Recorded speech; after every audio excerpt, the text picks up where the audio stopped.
하나님께서 우리에게 주시는 말씀은 창세기 6장 1절부터 9절까지 한 절씩 교독하고 마지막 절은 함께 듣겠습니다. 사람이 땅 위에 번성하기 시작할 때에 그들에게서 딸들이 나니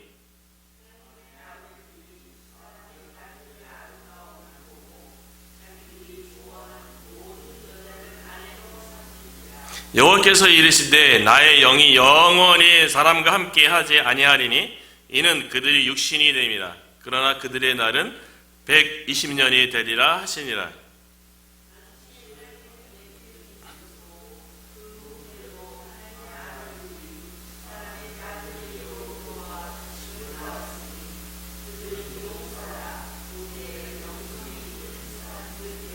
여호와께서 사람의 죄악이 세상에 가득함과 그의 마음으로 생각하는 모든 계획이 항상 악할 뿐임을 보시고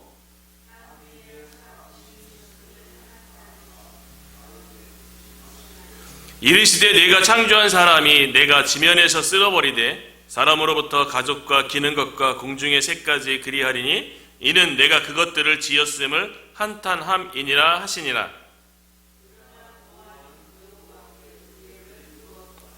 이것이 노아의 족보니라. 노아는 의인이요 당대의 완전한 자라. 그는 하나님과 동행하였으며. 아멘. 우리가 이 시간 함께 읽은 본문에서 하나님의 한탄과 은혜 입은 노아라는 제목으로 하나님의 말씀을 전하도록 하겠습니다. 자, 아담과 하와가 뱀의 유혹으로 하나님께서 금지한 선악을 알게 하는 나무의 열매를 따먹고 또 범죄했어요. 그래서 최초의 인류의 죄가 들어오게 되었고 이 세상이 타락하도록 만들었어요. 참 안타까운 상황이죠. 그래서 예전에 들었던 이야기인데 어느 목사님이 이렇게 이야기해 줬어요. 하나님께서 동방의 에덴 동산을 창설하셨잖아요. 그런데 만약에 하나님께서 동방에다가 에덴 동산을 창설하지 아니하시고 한국에다가 에덴 동산을 만약에 창설했다면 좀 전에 얘기했던 아담과 하와의 범죄하고 인류가 지금까지 타락한 모습은 없었을 거라고. 왜냐하면 한국에 에덴 동산이 있었으면 아담이 한국 사람이잖아요. 한국 사람들은 보신용으로 뱀을 좋아해갖고 뱀이 하와에게 와서 유혹하기 전에 그 전에 이미 잡아먹었을 거라고. 그런 이야기를 했던 것이 생각납니다. 예전에는 동네에 뱀탕하는 그런 가게들이 좀 있었던 것 같아요.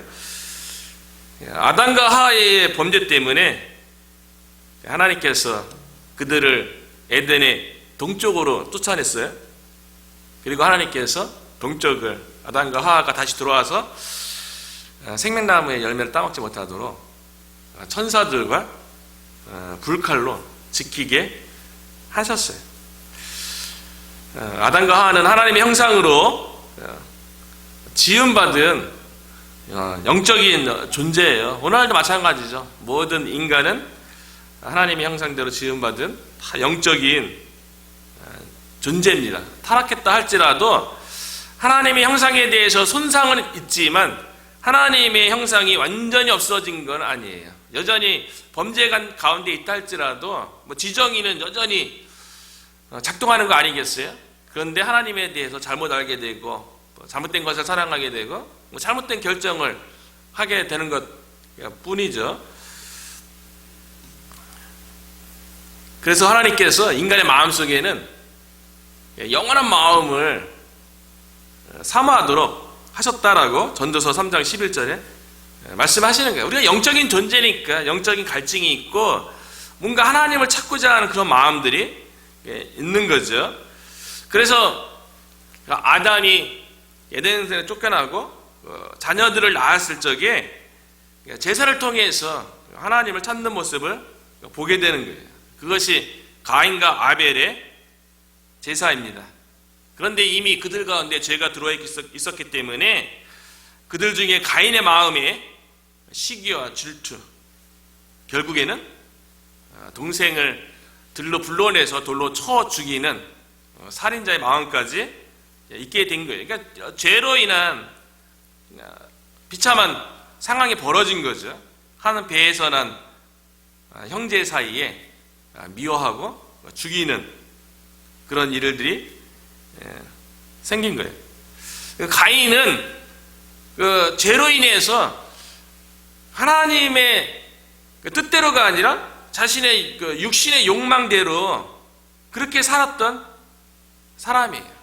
그러니까 가인에게 있어서 삶의 기준은 하나님이 아니라 자기 자신이 되는 거죠. 그러니까 자신이 하나님처럼 결정하고 내 인생의 주인은 나야. 그렇게 행동하는 거죠. 그래서 가인이 동생을 돌로 쳐 죽인 다음에 또 동쪽으로 이동을 해서 놋 땅에서 거주하며 성을 쌓고 살았어요. 그러니까 이제는 가인의 입장에서는 본인이 삶의 주인이죠. 범죄하기 전에는 하나님을 바라보고 하나님을 섬기고 하나님의 말씀에 순종하면서 하나님이 삶의 주인이고 하나님이 지키시고 보호하시는 하나님과 함께하는 삶이었죠. 그런데 가인은 하나님을 거부했어요. 그러니까 자신의 인생에 대해서 자신이 책임지는 그런 삶을 살게 된 거예요. 그래서 놋 땅에 거했다고 성경에는 기록하고 있는데 놋의 의미가 뭐냐면 유리하다, 방황하다, 요동하다, 이런 의미를 가지고 있어요. 그러니까 가인의 삶 자체가 그 이후에 가인의 후예들은요, 하나님을 떠난 삶이 곧 삶의 기준이 없잖아요. 그러니까 본인이 옳다고 생각하는 대로 행하는 건데 하나님 입장에서 보면 유리하고 방황하고 요동하는 삶이 되는 거예요. 그러다 보니까 자신의 삶에 대해서 자신이 책임져야 되니까 성을 쌓는 거예요. 내가 지키겠다는 거죠. 반면에 하나님을 기준으로 삼고 하나님을 믿는 사람들은 그렇게 생각하지 않죠. 내 삶의 주인이 내가 아니고 내 삶 내가 지키겠다고 하는 것이 아니라 하나님이 나와 함께 하시고 하나님이 내 삶을 보호하시고 내 삶을 인도한다라고 그렇게 고백하는 거 아닙니까? 가인의 모습이나 그 후손의 모습은요, 오늘날 불신자들의 모습과 똑같은 거예요. 하나님을 거부하고 가인이 자신의 삶을 지키기 위해서 성을 쌓았던 것처럼 오늘날 그 세상에 있는 불신자들이요, 그들 똑같이 성을 쌓는 거 아니에요? 자신의 삶을 안전하게 지킨다고 생각하는 것들, 그것이 뭐 돈일 수 있고요, 돈의 성을 쌓기도 하고 물질의 성을 쌓기도 하고, 그 내 삶에 의미가 있고 내 삶에 뭔가 좋다고 생각하는 사람들은 아마 뭐 쾌락으로 자신의 성을 쌓기도 하고요, 아니면 또 뭐 선행이나 뭐 종교로 자신의 삶을 지키려고 성을 쌓는 거죠. 반면에 아벨이 죽은 다음에는요, 하나님께서 아담에게 아들을 주셨어요. 근데 그 아들의 이름이 무엇이냐면 셋이에요. 셋의 뜻은 뭐냐면 대신함, 대체함이에요. 아벨을 대신하는 거예요. 아벨을 대체하는 거죠. 근데 아벨이 어떤 삶을 살았습니까? 아벨은요, 하나님을 기쁘시게 하고 하나님께서 원하시는 삶을 살았어요. 하나님께서 기뻐하시는 삶을 살았다고요. 그러니까 아벨이 드렸던 제사에 대해서 하나님께서 연락하신 거죠. 그래서 시브리서 11장에 보면 믿음장으로 믿음의 조상들이 나오는데, 믿음의 조상 중에 첫 번째가 아벨이에요. 아벨은 믿음으로 산 사람이에요. 그래서 시브리서 11장 4절에 보면 믿음으로 아벨은 가인보다 더 나은 제사를 하나님께 드림으로 의로운 자라 하시는 증거를 얻었으니 하나님이 그 예물에 대하여 증언하심이라. 그가 죽었으나 그 믿음으로써 지금도 말하느니라. 아벨은요, 이미 죄가 세상에 들어왔음에도 불구하고 믿음으로 살려고 했고 하나님 앞에서 의로운 자였다고 이야기하는 거예요. 이런 아벨의 삶을 대신하고 대체한 사람이 셋이에요. 아벨은 믿음으로 살려겠기 때문에 가인에 의해서 순교당한 거죠. 오늘도 믿음으로 살려고 하고 하나님의 기준으로 살려고 하면 세상으로부터 핍박받고 고난받는 삶을 사는 거 아닙니까? 셋이 아벨의 삶을 대신하고요. 또 아들을 낳았는데 아들의 이름이 에노스예요. 그런데 성경에 보면 창세기 4장 6절에 셋도 아들을 낳고 그의 이름을 에노스라 하였으며 그때에 사람들이 비로소 여호와의 이름을 불렀더라. 셋은 아벨의 믿음의 삶, 의로운 삶을 본받아서 그와 같은 삶을 살았던 거죠.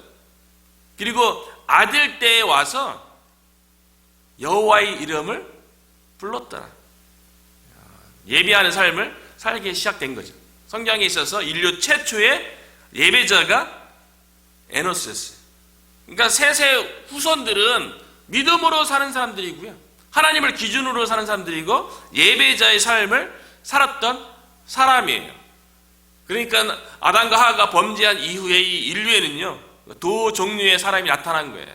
누구나 다 영적인 갈증이 있고 다 영적인 존재인데 한쪽에서는 그 영적 갈증과 영적 목마름을 본인이 해결하려고 세상에 그 무엇으로 채우려고 하는 가인의 후예로서 불경건한 사람들이 무리가 있었고요. 그래서 그들에 의해서 발전한 게 뭐예요? 문화, 예술 뭐 이런 거예요. 그 반면에 셋의 후손들은요, 영적인 갈증과 목마름을 어떻게든 하나님을 찾고 하나님께 예배하는 삶을 통하여서 삶 속에서 의미를 찾으려고 했던, 삶 가운데서 참된 만족을 얻으려고 했던 사람들이죠. 그러니까 셋의 후손들은 경건한 사람들이에요. 삶 가운데 하나님을 기준으로 어떻게든 하나님의 말씀대로 살려고 했던 사람들이죠. 그런 시간이 지나면서 가인의 후손도 많아지고요. 셋의 후손도 많아졌어요. 그래서 오늘 성경 1절에 보면 사람이 땅 위에 번성하기 시작할 때에 사람이 많아졌어요. 그런데 이미 인류 가운데 죄가 들어왔고요. 경건한 사람도 많아지고 불경건한 사람도 많아졌는데 세상 가운데 이렇게 같이 섞여 사는 거 아니겠어요? 그런데 그 가운데 안타까운 일이 생기는 거예요. 그 일이 무엇이냐면 2절에 보면 하나님의 아들들이 사람의 딸들의 아름다움을 보고 자기들이 좋아하는 모든 여자를 아내로 삼는지라. 이 구절에 대해서 기독교 역사 속에서 많은 논쟁이 있었어요. 하나님의 아들들이 누구냐? 그 귀족이라든가 높은 사람들의 자녀다, 그렇게 해석하기도 했었고요. 또는 하나님의 아들들에 대해서 천사들로 해석했던 그룹도 있었어요. 그리고 보편적으로는 하나님의 아들들은 셋 계열의 하나님을 찾고 예배하는 자들이었던, 하나님을 기준으로 살려고 했던 경건한 사람들이 하나님의 아들들이다, 그렇게 해석을 해요. 저는 세 번째가 일반적으로 맞다고 봅니다. 그런데 저는 좀 더 하나님의 아들들에 대해서 이렇게 해석하고 싶어요. 경건한 사람이 맞아요. 그런데 좀 더 하나님의 아들들의 의미는요, 하나님을 기준으로 사는 아들들이에요. 반면에 사람의 딸들은 말 그대로 사람을 기준으로 사는 딸들이에요. 그런데 성경은 뭐라고 얘기하고 있어요? 시간이 지나면서 인류의 죄가, 시간이 지나면 죄의 속성은요, 전파력이에요. 죄는 점점 깊어지지 스스로 해결되어지거나 나아진 그런 속성이 있는 게 아니에요. 오늘날도 죄는 그런 거 아니에요? 죄를 지으면 더 짓게 되지, 이게 죄가 외부적인 요인에 의해서 스스로의 노력에 의해서 이거 죄가 없어지거나 약해지는 게 아니거든요. 그러다 보니까 하나님의 아들들이요, 삶의 기준을 하나님으로 삼고 이렇게 세상을 바라보고 생활해야 되는데, 하나님의 아들들이 사람의 딸들을 보고 사람의 기준에 따라서 살아가는 사람들을 보고 그게 아름다워 보인 거예요. 그 경건하게 사는 사람들이 불경건하게 사는 사람들의 삶을 보고 그게 아름다워 보이는 거예요. 이게 노아의 시대 때만 이런 일이 있었을까요?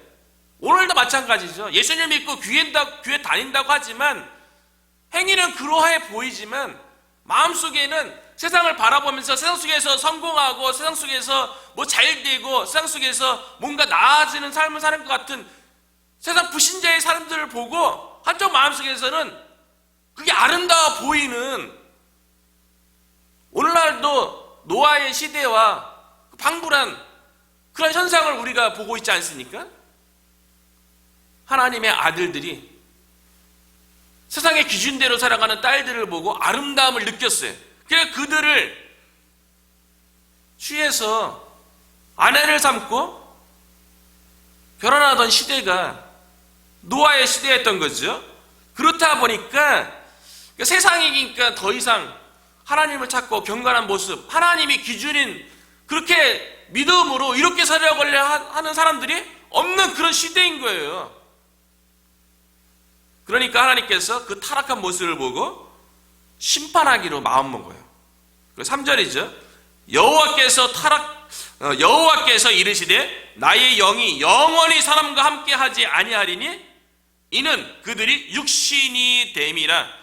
이 구절 때문에 아까 하나님의 아들들은 하나님을 기준으로 살아가려고 갔던 사람들이고, 사람의 딸들은 사람을 기준으로 살아가려고 했던 딸들이라고 얘기했는데, 그들이 육신이 됨이라.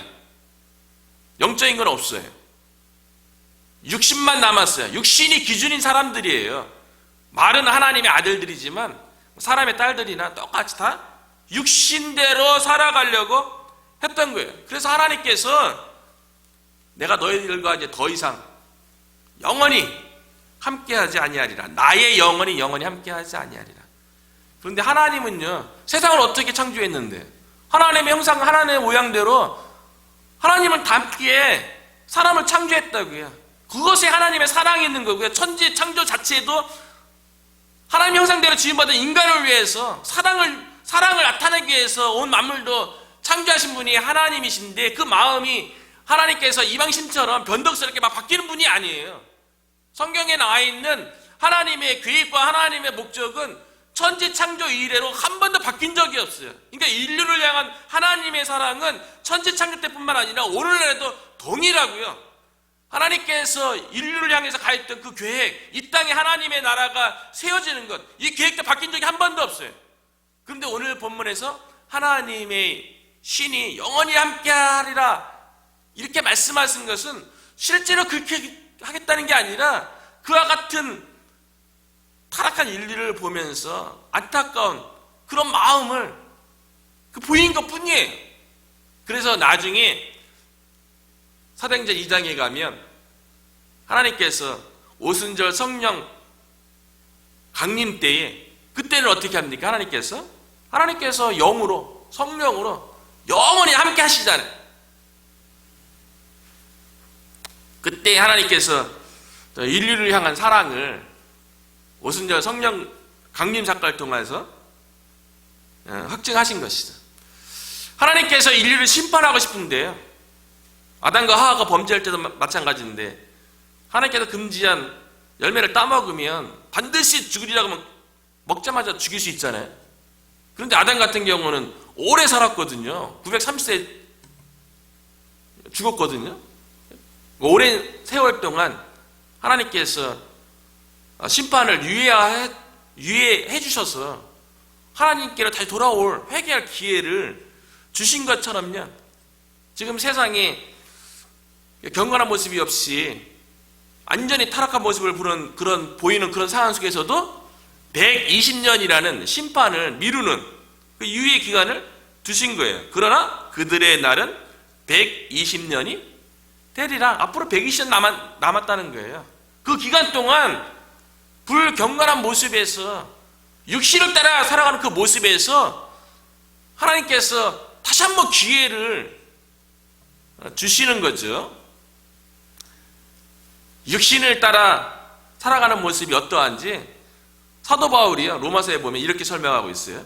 8장 6절 7절 8절인데 육신의 생각은 사망이요. 노아 시대 때 다 육신이 됨이라. 다 육신의 생각은 사망이요 영의 생각은 생명과 평안이니라. 육신의 생각은 하나님과 원수가 되나니, 그러니까 노아 시대 때 다 원수된 모습으로 살아가는 거죠. 이는 하나님의 법에 굴복하지 아니할 뿐 아니라 할 수도 없음이라. 육신의 생각을 가지면 그렇죠. 하나님의 법 여기에 굴복해야 되는데 하나님을 기준으로 하나님의 말씀에 순종하는 삶을 살아야 되는데 그렇게 살 수가 없다는 거예요. 그리고 육신에 있는 자들은 하나님을 기쁘시게 할 수 없느니라. 노아 시대 때 육신이 됨이라 하나님을 기쁘시게 할 수 없는 그런 인류의 타락한 모습을 보이는 거죠. 오늘날에도 마찬가지예요. 육신을 따라 생각하고 육신을 따라서 육신을 기준으로 살게 되면 노아의 때랑 마찬가지죠. 그 생각은 다 사망이에요. 영의 생각만 성령께서 주시는 그 생각을 따라 살 적에 그것이 생명과 평안이죠. 육신을 따라 생각하면 그것은 사망이고요. 육신을 따라 생각하면 하나님의 말씀에 굴복하지도 않을 뿐더러 하나님께서 기뻐하시는 삶을 오늘날에도 살 수가 없다는 거예요. 그러니까 성경의 내용은요, 뭐 창세기든 뭐 신약이든 오늘날이든 다 동일하게 하나님의 말씀으로 적용되는 거예요. 그렇기 때문에 저와 여러분도 삶 가운데 늘 하나님의 은혜를 구하고 우리 가운데 성령의 충만해서 우리의 삶이 육신의 생각에 의해서 지배되는 것이 아니라 영의 생각에 의해서 지배되어서 생명과 평안을 누리고요. 하나님의 말씀에 순종하고 하나님을 기쁘시게 하는 삶을 살 수 있는 저와 여러분이 되시기를 축원합니다. 육신대로 사는 그 노아의 시대의 사람들을 하나님께서 심판하시기로 하셨죠. 그 심판하시기로 마음먹은 하나님이 얼마나 사랑해서 사람을 만들었는데 그 사람들이 타락한 그 모습을 보시고 심판을 마음먹을 정도로 그들을 바라보는 하나님의 안타까운 마음에 대해서 그 이후에 기록하고 있는데요. 5절에 보면 여호와께서 사람의 죄악이 세상에 가득한 거야. 육신이 되면 이렇게 되는 거예요. 오늘날도 예수 믿지 않고 불신자의 삶을 되돌아보면 다 죄악 가운데 있는 거예요. 그러니까 이 죄악이라는 게 하나님의 말씀에서 죄악이라는 거죠. 세상 기준으로는 세상에서 죄악은 뭐예요? 세상에서 정해놓은 사회의 공동 그 의식에 의해서 정해진 법규 이런 걸 벗어난 뭔가 포악해야지 그 사람이 죄악을 행한다고 생각하죠. 세상에서 착하게 사는 것 같고 선행을 많이 베푸는 것 같고 바르게 사는 모습 같아도요, 하나님 말씀에서 벗어났으면 죄악이 가득한 거예요. 그의 마음으로 생각하는 모든 계획이 항상 악할 뿐임을 보시고, 그러니까 하나님 없는 생각 자체가 다 악인 거죠. 하나님의 기준에서 벗어나니까 다 악인 거죠. 성경에서 죄, 악 이렇게 얘기하면 세상적인 기준으로 보면 안 돼요. 그러니까 뭐 노예 시대 때 뭐 도둑질하고 사람 죽이고 뭐 난폭하고 그런 시대가 아니었고요. 어쩌면 오늘날 같은 평범한 시대였을 거예요. 그런데 하나님이 없으니까 결국은 다 악한 것 뿐이죠.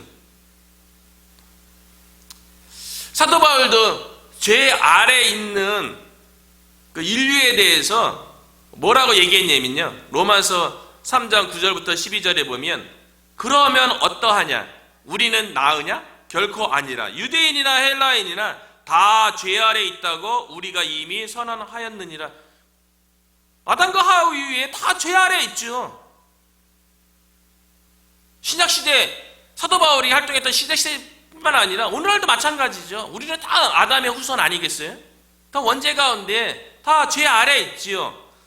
기록된 바 의인은 없나니 하나도 없으며 깨닫는 자도 없고 하나님을 찾는 자도 없고 다 치우쳐 함께 무익하게 되고 선을 행하는 자는 없나니 하나도 없도다. 하나님 없는 세상의 모습이에요. 노아의 시대의 모습이고요. 오늘날도 하나님 없는 세상에는요, 이와 같다는 거예요. 선을 행하는 자도 없고 하나도 없고. 그래서 죄악된 이런 모습을 보시고 하나님께서 인간 창조에 대해서 한탄하셨어요. 6절 7절이죠. 땅 위에 사람 지으셨음을 한탄하사 마음에 근심하시고 이르시되 내가 창조한 사람을 내가 지면에서 쓸어버리되, 그리고 후반절에 보니까 내가 그것들을 지었음을 한탄함이니라. 2번씩이나 사람을 지은 것에 대해서 한탄하세요. 그런데 하나님은 변개치 아니하시는 분이세요. 하나님은 과거나 현재나 미래도 다 동일하신 분이잖아요. 그런데 하나님께서 사랑으로 인류를 처음에 사람을 만들었는데 한탄한다는 게, 이 말은 깊이 고민한다, 후회한다 이런 의미를 가지고 있는데 하나님이 후회하실 수 없는 속성을 가지고 있잖아요.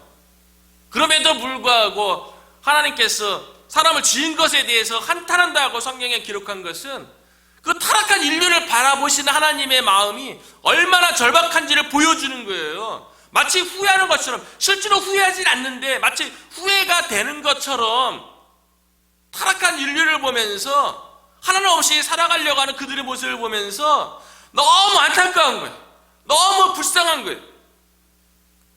저는 이 본문을 이렇게 묵상하고 계속 지금은 성경 공부도 하고 말씀도 준비하는데 이 구절을 묵상하면서 어떤 생각이 들었냐면, 노아의 시대 때 타락한 그 인류를 바라보시는 그 하나님 아버지의 마음, 우리가 그와 같은 마음으로 오늘날 우리 주변에 노아의 시대와 마찬가지로 하나님 없이 살아가는 이 세대, 그러나 나는 잘 살고 있어, 오히려 나는 예수 믿는 사람들보다 내 삶이 더 나아라고 주변에서 얘기하는 사람들에 대해서 하나님 아버지의 마음을 우리가 품어야 되지 않는가, 그런 생각이 들었어요. 우리가 세상을 바라볼 때 어떤 마음으로 바라보고 있습니까? 우리가 예수님을 믿잖아요. 예수님은 임마누엘이잖아요. 우리가 하나님과 함께하는 삶이잖아요. 우리 안에 하나님이 계시잖아요. 그런데 우리 주변의 사람들을 보고 이 세상을 바라볼 때 무슨 마음으로 바라봅니까? 그 세상 사람들에 대해서 존중해줘야 돼요. 그들이 말하고 행실하는 것에 대해서 존중해주고 그들이 싫다고 하면 하지 말고 막 그런 거예요. 그럼 전도를 어떻게 합니까? 전도는요, 많은 사람들이 착각하는 게 무엇이냐면 예수님께서 명령했기 때문에 명령에 순종해야 되니까 의무감 때문에 전도해야 된다고 얘기하는 사람들이 있어요. 틀린 말은 아니죠. 그것만 갖고 전도 안 됩니다. 하나님 아버지께서 노아 시대 때 타락한 모습을 보시고 마치 지은 것을 후회하시는 모습처럼 그 안타까운 눈으로 바라보시는, 불쌍히 저렇게 살면 안 되는데 저렇게 살면 결국 지옥 가는데 그 안타까운 마음, 이 마음이 우리 안에 있어야지 누군가에게 전도가 되는 거예요. 의무감만은 어떻게 전도가 됩니까? 안타까워하는 마음, 불쌍히 여기는 마음, 그래서 내가 어떻게 도와주고 싶어 하는 마음, 그게 있어야지 전도가 되는 거죠. 저와 여러분에게 노아의 시대에 그 타락한 인류를 바라보면서 가했던 그 하나님이 안타까워하는 그 마음, 불쌍히 여기는 마음, 어찌 보면 그 근본은 사랑의 마음이죠. 어떻게 지옥에 가는 그 모습 보고 가만히 있습니까? 그런 모습 어떻게 존중해 줄 수가 있어요? 뻔히 아는데. 우리가 하나님을 경험하고 영생을 체험하고 하나님이 살아계심을 우리가 다 그냥 내가 믿어야지 그게 아니라 성령님을 통해서 그게 확고하잖아요. 천국이 있고 지옥이 있다는 게 확고한데 어떻게 내 주변에 하나님 없이 살아가는 사람들에 대해서 그 바라보는 마음이 하나님처럼 불쌍히 여기는 마음을 가질 적에 그들을 영적으로 어떻게 돌보고 섬기게 되고 또 복음도 전하게 되는 줄로 믿습니다. 그래서 하나님께서 이 타락한 세상을 보시고요, 하나님께서 그래도 계획하셨는데 그 계획이 뭐냐면 창조한 사람을 이 지면에서 다 쓸어버리는 거예요. 홍수를 계획하셨죠. 홍수의 심판을 통해서 타락한 인류를 다 성경의 표현은 쓸어버린대. 다 뒤덮는 거죠. 온 세계를요. 그런데 중요한 게 있어요. 하나님의 마음은 원래 진짜로 쓸어버리려고 그런 게 아니라는 거예요. 죄에 대해서 그만큼 미워한다는 거예요. 타락한 모습에 대해서 그만큼 하나님께서 증오한다는 거예요. 그걸 어떻게 할 수 있는가? 8절 보면 알 수가 있어요. 8절에 보니까 그러나 노아는 여호와께 은혜를 입었더라. 그러나 아무리 타락한 시대 가운데도요, 그러나 노아는 여호와께 은혜를 입었더라. 오늘 시대에도 다 하나님의 말씀의 권위를 부인하고 하나님 없이 살아가고 그 가운데서 본인들이 잘 살아가는 것처럼 얘기하는 그런 시대 가운데 우리가 살아가고 있지만요, 그러나 하나님의 은혜를 입은 사람은 있다는 거예요. 그 하나님의 은혜를 입은 사람이 바로 저와 여러분이라고 저는 믿습니다. 하나님께서는 은혜 입은 노아를 통해서요, 새로운 세상을 창조하실 계획을 갖고 계신 거예요. 오늘날도 마찬가지죠. 세상이 아무리 많은 사람들이 불경건한 불신의 사람들이 세상을 지배하고 이끌어가는 것처럼 보이지만 하나님의 눈으로 보면 하나님의 은혜를 입은 사람에 의해서 이 세상을 향한 하나님께서 새로운 계획을 다 갖고 계신 거예요. 그래서 저와 여러분을 향한 하나님의 계획이 있는 것 아니겠어요? 그런데요, 이 8절과 이 9절에 대해서 이 순서를 잘 지켜야 돼요. 이 순서가 중요합니다. 왜냐하면 노아는 여호와께 은혜를 입었더라. 그리고 9절에 보니까요, 이것이 노아의 족본이라 노아는 의인이요 당대의 안전한 자라. 그는 하나님과 동행하였으며. 8절과 9절의 순서가 바뀌면 안 되는 거예요. 노아가 의인이고 당대의 안전한 자고 하나님과 동행했기 때문에 하나님의 은혜를 입은 자가 아니에요. 하나님의 은혜가 있었기 때문에 노아가 의인이고 완전한 자고 하나님과 동행할 수 있었다는 거예요. 그래서 우리가 좀 전에 찬송가 불렀을 적에 주 예수여 은혜를 내려주사, 우리가 구할 것은 은혜밖에 없어요. 하나님의 은혜가 우리에게 부어져야지 우리가 노아처럼 의롭게 살고 하나님 앞에 완전해질 수 있고 하나님과 동행하는 삶을 살 수 있다는 거예요. 그래서 하나님께서 노아를 향해서 방주를 지으라고 얘기했죠. 왜냐하면 온 지면을 쓸어버릴 것이기 때문에 그렇죠. 그런데 노아가 이 말씀에 순종하는 거예요. 사람들은 육신이 삶의 기준이었는데 노아는요, 하나님께서 말씀하니까 방주를 지으래요. 방주를 지은 기간이 성경을 열심히 연구하는 사람들이 계산을 해봤어요. 그러니까 어떤 분은 98년이래요. 어떤 분은 또 자녀들이 결혼하고 따져보면 한 70년, 80년 정도 된대요. 어쨌든 노아가 수십 년에 걸쳐서 120년이라는 그 기간 안에 거의 최소한 7, 80년, 더 많게는 98년 동안 방주를 지어야 돼요. 그런데 방주를 지으라는 하나님의 말씀을 들으면 그거 누가 짓겠어요? 아니 세상이 화창하고 그리고 120년 뒤에 물로 심판한다는데 그게 믿겨집니까? 그런데 노아는 그 당시에 타락한 사람들과 다르게 하나님의 말씀이 기준이에요. 말씀에 순종하는 거예요. 그래서 창세기 7장 5절에 보니까 노아가 여호와께서 자기에게 명하신 대로 다 준행하였더라. 이것도요, 노아가 은혜 입었기 때문에 그래요. 하나님의 은혜를 입었더라. 은혜를 입으니까 하나님의 말씀에 온전히 순종할 수 있었던 거죠. 이 순종 때문에 타락한 인류는 완전히 홍수의 심판으로 다 전멸하게 되고요. 나머지는 노예 방주에 들어갔던 노아와 그의 세 아들과 자부까지 해서 8명만 구원받고 그들을 통해서 인류가 다시 시작됐다는 거죠. 노아가 방수 지을 때요, 그 타락한 사람들은 이제 말씀의 기준이 아니잖아요. 노아가 방주 짓는 모습을 보고 노아가 뭐라고 얘기했겠어요? 너 왜 배 줍고 있니? 그러면 뭐라고 얘기했겠어요? 하나님이 120년 지나면 물로 심판하신대. 이 방주를 지으라 그랬어요. 이 방주에 들어가야지 구원받을 수 있대. 수십 년 동안 얘기했겠죠. 그런데 육신대로 살아갔던 노아의 시대의 사람들의 모습은 어떠했겠어요? 비난하고 무시했겠죠. 오늘날 불신자들의 모습과 별반 다르지 않아요. 예수님 시대에도 그랬어요. 그래서 누가복음 17장 26절에 보니까 노아의 때에 된 것과 같이 인자의 때에도, 인자의 때가 언제입니까? 예수님께서 부활 승천하신 다음에 승천하실 때 내가 이와 같이 다시 오겠다고 얘기했어요. 인자의 때는 예수님이 다시 오실 때예요. 재림의 때예요. 재림의 때에도 그러하리라. 예수님이 우리가 재림을 기다리고 있죠. 노아가 방주에 들어가던 날까지, 예수님이 다시 올 때까지 사람들이 먹고 마시고 장가들고 시집 가더니 아무 문제 없는 것처럼 살아가요. 그리고 어떤 자들은 본인들은 잘 살아가고 있다고 또 그렇게 얘기하고 있어요. 그런데 홍수가 나서 그들을 다 멸망시켰으며 다 멸망되는 그때가 온다는 거예요. 점점 가까이 오고 있는 거죠. 우리 교회가 인자의 때, 예수님 다시 오신다고 얘기했어요.